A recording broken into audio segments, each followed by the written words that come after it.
Market में बहुत सारे ऑप्शन हैं हमारे पास आज के वक्त में, इन्वेस्टमेंट के, इक्विटी हो गया, प्रॉपर्टी हो गया, म्यूचुअल फंड हो गया, तमाम वगैरह वगैरह चीजें, एसआईपी भी लोग करें। गोल्ड को आप इन सब से कितना बेहतर मान सकते हैं? अगर बेहतर है और नहीं भी है तो क्या टर्म्स कंडीशन हो सकती है इसकी? देखिए, बाकी अगर आप इक्विटी से कंपेयर करते हैं तो इक्विटी मुझे लगता है कि अगर आप एसआईपी कर रहे हैं तो that is also a long term, कि आप अगर एसआईपी 1 साल की करेंगे तो आपको रिटर्न नहीं मिलेगा, आपको कम से कम 5 साल आपको एसआईपी करनी पड़ेगी तब आपको रिटर्न मिलेगा। तो अगर हम एसआईपी के कंपेयर में करें तो डेफिनेटली आपको भी गोल्ड उसी वे में रखना चाहिए कि आप एटलीस्ट अपने पोर्टफोलियो में एक तो 20% के आसपास आप गोल्ड को ऐड करें और एटलीस्ट उसको टाइम दें। आप 1 साल, 2 साल, 3 साल या 5 साल का आप टाइम होराइजन लेके चलें तो आपको अच्छे रिटर्न्स गोल्ड में मिलेंगे। उन्होंने देखे भी हिस्टोरिकली मिले हैं। अगर आप इक्विटी से कंपेयर करते हैं, क्योंकि इक्विटी जितना वॉलेटाइल है आज के टाइम में उतना ही गोल्ड भी वॉलेटाइल है, बट इक्विटी में क्या है कि आप बाय और सेल बहुत फ्रीक्वेंटली कर सकते हैं। गोल्ड के अंदर भी आप बाय और सेल फ्रीक्वेंटली कर सकते हैं, बट गोल्ड और सिल्वर का मजा तभी है जब आप इसको लॉन्ग टर्म के लिए रखें, क्योंकि अगर आप गोल्ड से को बाय सेल करेंगे तो एमसीएक्स की फ्यूचर ट्रेडिंग उसको आप कर सकते हैं। आप फिजिकल गोल्ड को बहुत जल्दी बाय और सेल नहीं कर सकते, क्योंकि अगर आप किसी ज्वेलर के पास अपना गोल्ड को लेके जाएंगे तो वहां से वो कट कर लेता है 1%, 2%, तो अल्टीमेटली गोल्ड की वैल्यू डिवैल्यूएट होती है। तो अगर आपको गोल्ड फिजिकल फॉर्म में रखना है तो आप लंबी अवधि के लिए रखें। आपको अगर ट्रेडिंग करनी है तो फ्यूचर्स मार्केट है, वहां पर आप वेल ट्रेडिंग कर सकते हैं। और डेफिनेटली बाकी जो प्रोडक्ट्स हैं उनसे बिल्कुल थोड़ा डिफरेंट है। बाकी प्रोडक्ट में अगर गिरावट आएगी तो गोल्ड आपको सपोर्ट करेगा। और जिस तरीके से अगर मैं न्यू बिगनर के हिसाब से बात करूं कि कोई सोच रहा है कि चलो ठीक है मुझे गोल्ड में इन्वेस्ट करना है, वॉलेटाइल मार्केट देखिए अभी भी हम देख ही रहे हैं कि कभी ट्रेड वॉर का अटैक होता है, कभी किसी कोई और सिचुएशन बन जाती है। उस टर्म कंडीशन में क्या एक न्यू बिगनर के लिए बेस्ट होगा कि उस कंडीशन में उसको इन्वेस्ट करना चाहिए? क्योंकि इक्विटी में हम देखते हैं कि कहा जाता है कि उस टाइम पे करो तो कहीं ना कहीं वो नंबर्स गेन होंगे उनके। देखिए, गोल्ड, हालांकि सब लोग स्टार्टिंग से इन्वेस्टमेंट करते हैं गोल्ड में, ज्वेलरी के फॉर्म में या अपने यूज़ करने के लिए। तो मेरे हिसाब से अगर कोई स्टार्ट कर रहा है तो उसको ज़रूर अपना पोर्टफोलियो गोल्ड में शिफ्ट करना चाहिए। एटलीस्ट वो 10% से स्टार्ट करे। अगर वो 100 रुपये मार्केट में इन्वेस्ट कर रहा है तो वो 10 रुपये को गोल्ड में डाले। रीज़न ये है कि अगर बाकी प्रोडक्ट में गिरावट आएगी तो गोल्ड उसको सपोर्ट करेगा।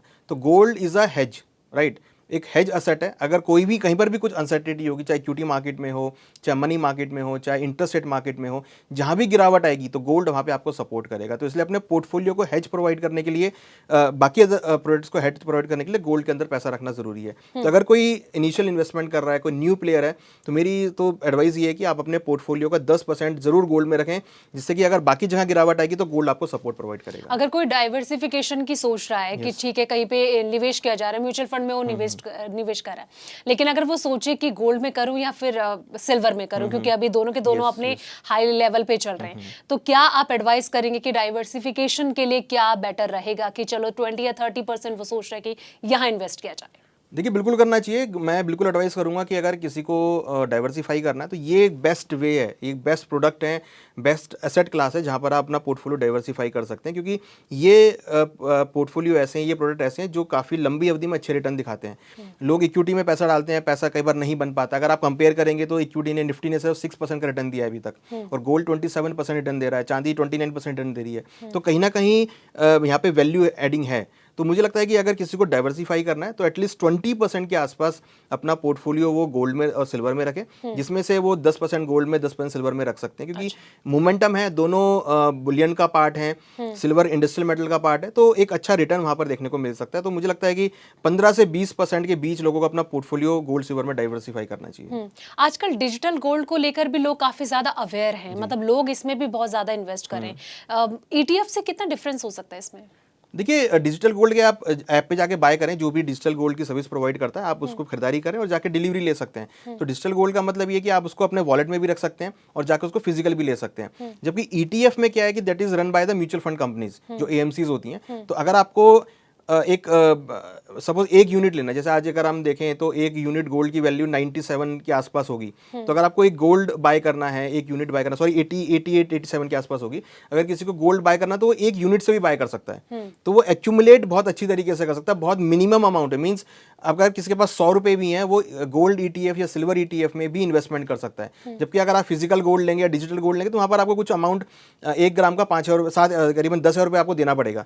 तो गोल्ड ईटीएफ, सिल्वर ईटीएफ जो प्रोडक्ट हैं वो बहुत छोटे प्रोडक्ट हैं और काफ़ी अच्छे प्रोडक्ट हैं, जहाँ पर एक नॉर्मल इन्वेस्टर भी अपने पोर्टफोलियो को शिफ्ट कर सकता है और 100 रुपए से भी अपनी इन्वेस्टमेंट स्टार्ट कर सकता है। तो मुझे लगता है कि गोल्ड ETF या सिल्वर ETF के अंदर हर इन्वेस्टर को अपना जो पोर्टफोलियो है वो वहाँ पर यूज़ कर सकते हैं। और इसके अंदर सबसे बड़ी खासियत है कि उसे एक SIP के थ्रू में वो डाल सकते हैं। जैसे अगर किसी को हर महीने पैसा डालना है पैसा, तो SIP के थ्रू गोल्ड ETF में वो फंड अपना एक्यूमुलेट कर सकते हैं।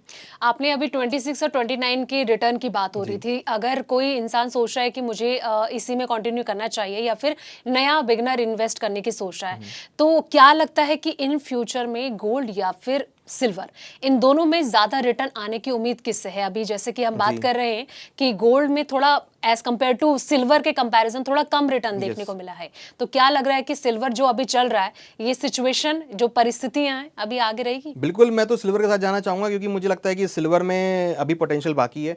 सिल्वर ने अभी अपना इंटरनेशनल का लाइफ हाई नहीं तोड़ा है, जो कि $49 का है। अगर वो 49 तोड़ता है तो अगर आप कैलकुलेट कर सकते हैं कि अगर इंटरनेशनल मार्केट में $49 वो ब्रेक करता है तो सिल्वर का भाव यहाँ से हो सकता है कि 1,80,000 2 लाख तक चला जाए। तो मुझे लगता है कि अभी पोटेंशियल सिल्वर में बाकी है और अभी तो रनअप स्टार्ट हुआ है।